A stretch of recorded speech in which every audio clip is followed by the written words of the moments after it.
Depuis 2014, à l'IRDA, on teste de nouvelles méthodes de production dans des vergers à haute densité. Les pommiculteurs au Québec veulent rationaliser les pesticides et diminuer leur main-d'œuvre. Nos recherches sont alignées sur ces priorités. On donne à nos projets différents noms compliqués, mais dans l'équipe, on parle toujours du verger du futur. Aujourd'hui, on parle de taille mécanisée, une technique qui permet d'optimiser le travail tout en gagnant en efficacité. Cette technique permet de transformer les vergers en véritables murs fruitiers optimisés pour divers aspects de la production. En pommiculture, il y a une centaine d'années, si on plantait des arbres à un intervalle régulier assez élevé, ça donnait des gros arbres, une grosse canopée. On peut imaginer qu'on utilisait énormément de pesticides pour couvrir toute la surface foliaire de l'arbre.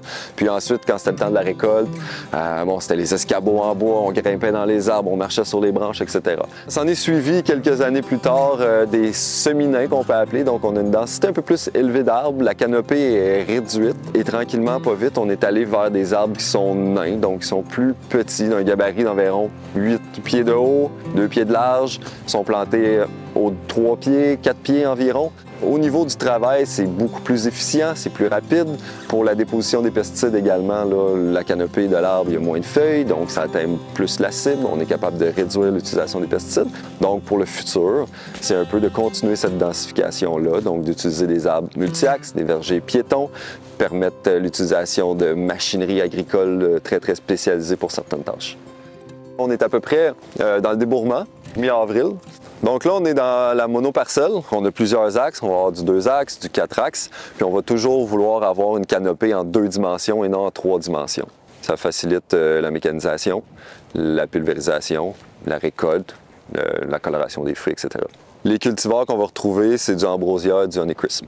Donc, c'est 2 fruits avec une valeur économique relativement élevée comparativement aux autres variétés de pommes qu'on peut retrouver. On a fait la taille d'hiver, donc on a utilisé un tailleur mécanique. Puis ensuite, on va suivre la taille, donc à savoir la pousse, est-ce qu'elle va être longue comparativement à une taille manuelle. On est le 9 juillet. On voit que les arbres commencent à arrêter de pousser, donc ils ralentissent vraiment leur croissance. On va repasser avec la tailleuse mécanique pour venir couper les bouts. On ne veut pas trop en couper, sinon on va stimuler l'arbre, il va vouloir se réveiller. Donc, quand on passe à un tailleur mécanisé ou une taille manuelle, il va y avoir une repousse végétative. Donc, on vient mesurer la longueur de cette repousse-là suivant la coupe. Taille mécanique, 12 cm. On est capable de suivre à travers la saison l'effet de différentes tailles à différents endroits sur les arbres. Donc, on vient marquer avec un ruban où ça a été taillé. Donc, on est capable de revenir dans la saison et reprendre la mesure pour voir si la pousse est plus grande, s'il y a une repousse également. Puis, ça nous permet de suivre l'évolution de la croissance, donc jusqu'au bourgeon végétatif. Donc, on va statuer que la croissance est terminée. Donc, le rendement, oui, c'est important. On a la donnée. On a les données également au niveau des pousses, des croissances. Maintenant, faire la corrélation entre les deux, on n'a pas assez d'années de cumuler pour dire comme quoi qu'il y a une cause à effet. Mais c'est sûr, c'est quelque chose qu'on va explorer là, pour voir s'il y a un effet de la taille, soit mécanisé ou manuel, sur le rendement. La grosse différence entre la taille mécanisée et la taille manuelle, c'est au niveau de la sélection des branches à couper. Donc, il y a quand même un humain à l'arrière qui va faire une prise de décision, qui va voir la grosseur des branches, qui va tailler, versus la taille mécanisée. Ça va passer, puis grosse branche, petite branche, branche avec pommes, branche avec des défauts, belles fleurs ou feuilles, ça va couper. Ça a plusieurs avantages. Ça va mettre de la lumière sur les fruits. Ça va garder la canopée très étroite. Par la suite, pour toutes les applications qui vont s'en suivre, ça l'aide au niveau de la déposition des produits. Ça peut faciliter aussi la vue sur les fruits, donc plus facile pour la cueillette.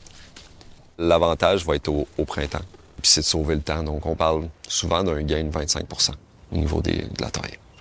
Tu vois ici que ça a été taillé. Donc, quand on va repasser, on va pas venir couper cette branche-là parce qu'elle est déjà courte, mais on va aller chercher les plus longues qui vont refaire un bourgeon pour l'année prochaine, donc il va repousser.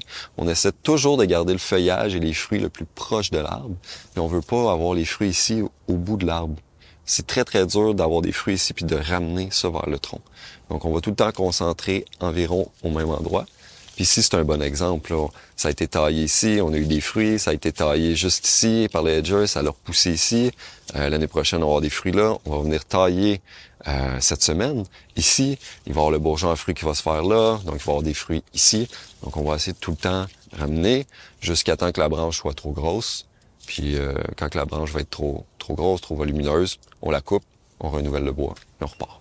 D'utiliser un outil de taille mécanique pour retirer des branches, c'est vraiment le principe du mur fruitier. Donc on veut vraiment que ça soit en palissade droite, puis on vient juste refaire des tailles de correction sur le rang. Donc on va retirer par arbre, dépendamment des cultivars et de la grosseur des arbres, entre 3 et 4 branches. Actuellement, au verger, on a un épisode de feu bactérien, malheureusement. Donc, pour éviter de propager le feu bactérien, on va limiter la taille mécanique ou manuelle. Donc, on va essayer d'aller dans des moments où il n'y a pas de pluie, peu d'humidité. On peut passer quand même le tailleur mécanique, mais il faut s'assurer que c'est très, très sec. On peut venir par la suite avec une intervention, par exemple avec un cuivre, pour essayer de minimiser les dommages.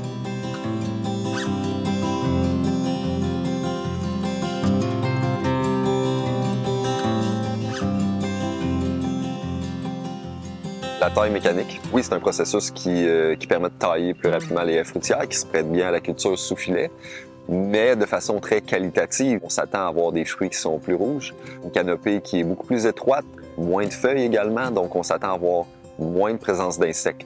Donc on va mettre en contraste l'utilisation du taille haie mécanique contre une taille manuelle.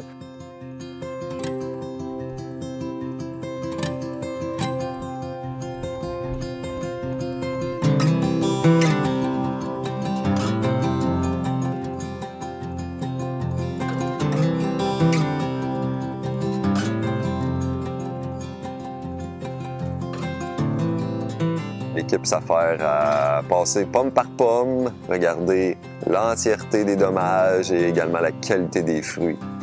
8.5, 89.0. On travaille à améliorer certaines techniques qui soient plus rentables ou répondre à la pénurie de main-d'œuvre. C'est une longue traversée du désert. Faire de la recherche, ça prend du temps, mais on ne perd jamais de vue que oui, on travaille pour les producteurs.